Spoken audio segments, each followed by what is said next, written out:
6 ans, ne serait-ce qu'une fois, je n'ai jamais reçu un coup de fil, un appel, une carte, quelque chose qui m'indique que ma famille est en vie.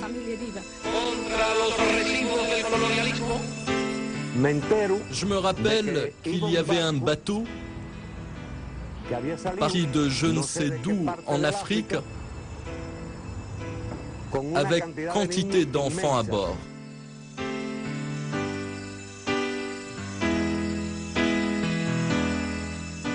C'était énorme. Il y en avait il y en a qui ont resté 10, 12, 15 ans pratiquement. C'est un kidnapping international d'enfants.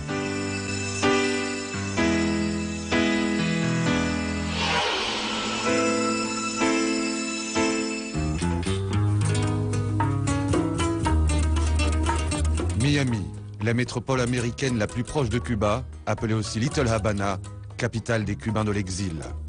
Nous sommes le 19 septembre 2005. Une délégation de Sahraouis emmenée par une ONG américaine organise une conférence de presse dans les locaux de représentants de l'État de Floride. Le thème, le drame des enfants sahraouis déportés vers Cuba avec la complicité d'Alger et de la Havane, page méconnue de l'histoire du conflit du Sahara. On m'a emmené avec un objectif politique, me séparer de ma famille. J'ai été victime des relations entre le régime de Fidel Castro et le Polisario. Et on m'a séparé de ma famille sans raison. Je suis ici pour vous sensibiliser, ainsi que l'opinion publique, afin de nous aider pour que plus jamais d'autres enfants ne subissent ce que j'ai vécu. Message passé, les politiques américains dénoncent l'ingérence de Fidel Castro et ce drame humanitaire jusque-là passé sous silence. Ils ont été utilisés comme une arme politique, comme un outil de propagande. Imposer la vision de la révolution cubaine et ses méthodes est le mot d'ordre pour les peuples d'Afrique et du Maghreb. La révolution tropicale devient le phare éclairant des indépendantistes et des guérillas issus de la guerre froide. Fidel Castro, avec ou sans la bénédiction du parrain soviétique, décide de faire aider les foyers d'insurrection à travers le monde et en Afrique en particulier. Il appelle cela l'esprit internationaliste et fait redistribuer l'aide qu'il reçoit des soviétiques.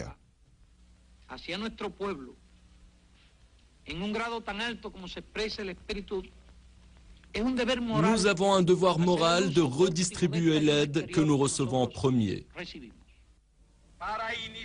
Alliance donc entre les séparatistes sahraouis, mouvement né des décombres de l'occupation espagnole, et la révolution cubaine. Une alliance visible depuis des décennies. Pour ce professeur spécialiste des coups tordus de Cuba en Afrique, l'alliance entre Castro et la guérilla sahraoui est essentielle pour comprendre le blocage actuel. Cuba a surtout une politique d'appui à des mouvements ou à des régimes autoritaires, à des régimes militaires. Et ce ne sont pas de vrais révolutionnaires dans ce sens-là.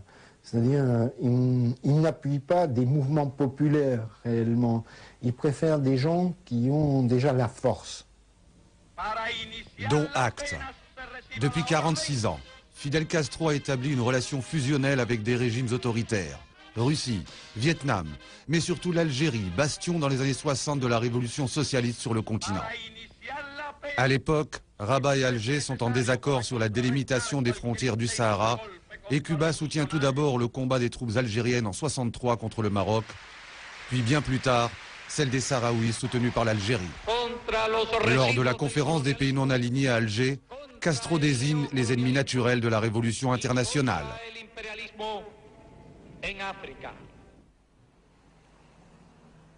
Un ex-agent secret, cubain, aujourd'hui en exil, témoigne du rôle essentiel qu'a joué la Havane au Sahara. Une lecture inédite de ces événements liés à la guerre froide. Juan Vives vient de sortir un livre en France où il habite désormais. Dans El Magnifico, Vives fait plusieurs révélations d'importance. L'une d'elles, c'est que Che Guevara, acteur essentiel de la révolution cubaine et désormais icône internationale, a été l'un des premiers inspirateurs de la guérilla sahraoui. Vives en sait quelque chose, lui qui était missionné à plusieurs reprises à Alger pendant cette période. C'est eux qui l'ont armé, c'est eux qui l'ont entraîné, c'est eux qui ont eu tout le temps des spécialistes de guerre du désert pour ces fameuses lignes contre le Maroc, c'était qui dirigeait tout ça. Et bon, il prenait des jeunes, les amenait formés à Cuba, et il y avait des combattants du Front Polisario qui étaient formés dans les écoles de guerrilla de Cuba, il y avait des instructeurs cubains dans le Front Polisario, c'est une création complètement cubaine. Pour une mise en condition efficace, les enfants sont envoyés très jeunes à Cuba. Séparés de leur famille, ils sont des recrues idéales pour adhérer aux idéaux du marxisme-léninisme. Les enfants sont déportés sur l'île de la Jeunesse, une île au large des côtes cubaines. Là, ils rejoignent les rangs des autres petits adoptés de la Révolution. Vietnamiens, Tchèques, Algériens, Sahraouis sont séparés de leur famille afin de recevoir une éducation basée sur les préceptes de Fidel Castro. L'effort est sans précédent. Les Becados, comme on les appelle, les enfants de la Révolution, sont pour l'heure 150 000. Bientôt, ils seront 400 000. Les contre-révolutionnaires s'indignent. Les enfants sont arrachés à leur famille. Les partisans répliquent, autrefois la majorité d'entre eux n'aurait pu aller à l'école.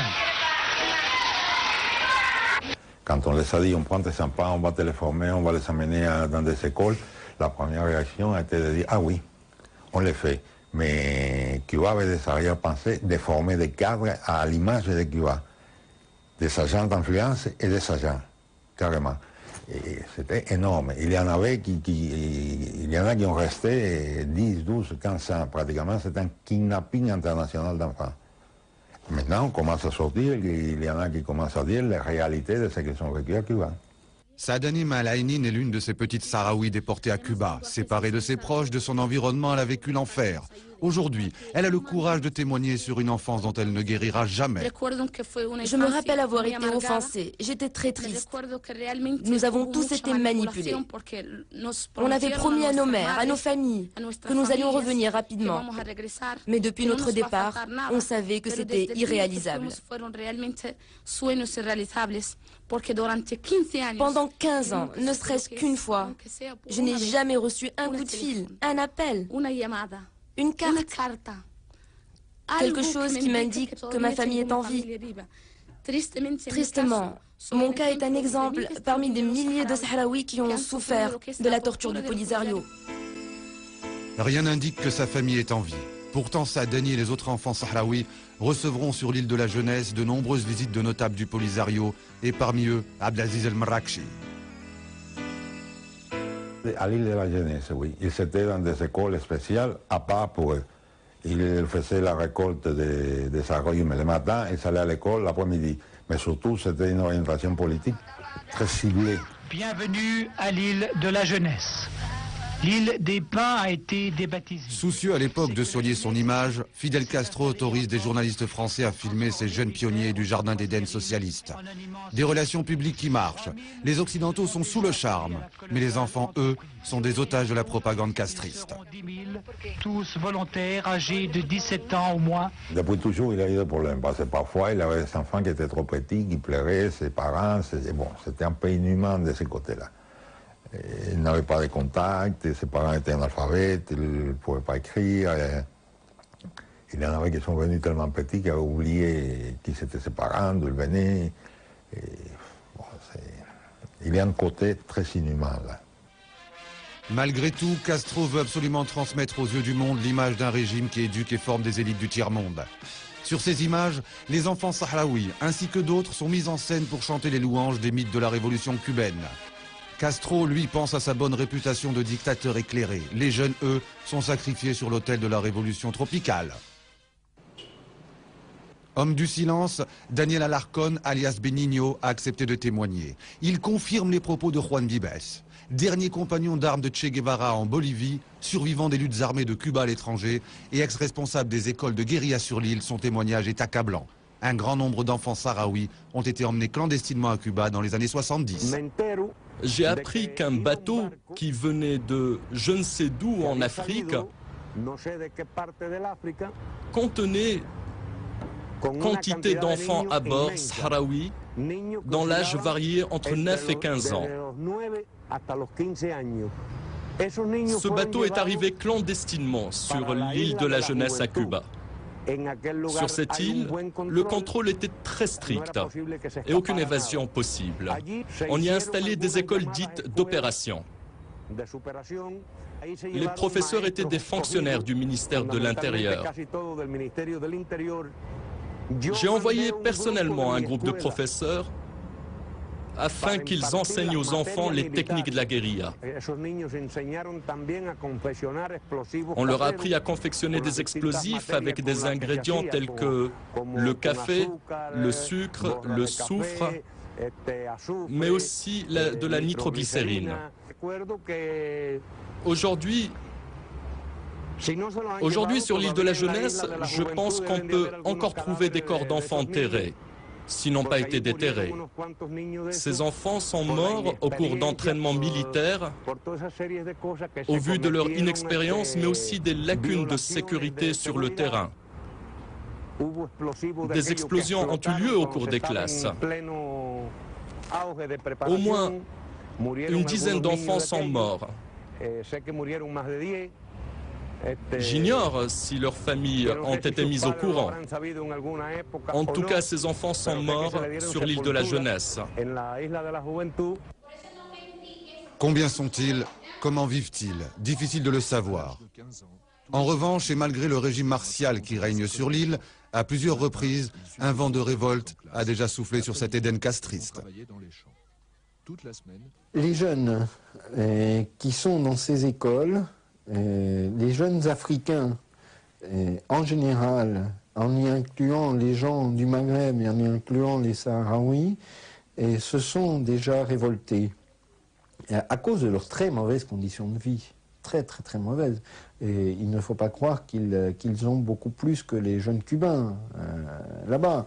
Ils sont vraiment dans des conditions terribles. Au bout d'un moment, ces conditions-là finissent par faire douter même les plus convaincus de leur propre cause. Alors quand il s'agit d'enfants et qu'ils doivent vivre cette fin de règne interminable de Fidel Castro, ils ont les mêmes réactions que les Cubains. C'est-à-dire ils ne croient plus un mot de ce qui est dit, ils ne croient plus un mot de la propagande, ils ne croient plus non plus un mot de la propagande des mouvements d'origine, du Polisario. Un air de fin de règne flotte sur la Havane. Si les touristes aujourd'hui y vont pour découvrir les délices des Caraïbes et aussi le folklore d'une révolution d'un autre temps, les enfants sahraouis restent, eux, otages.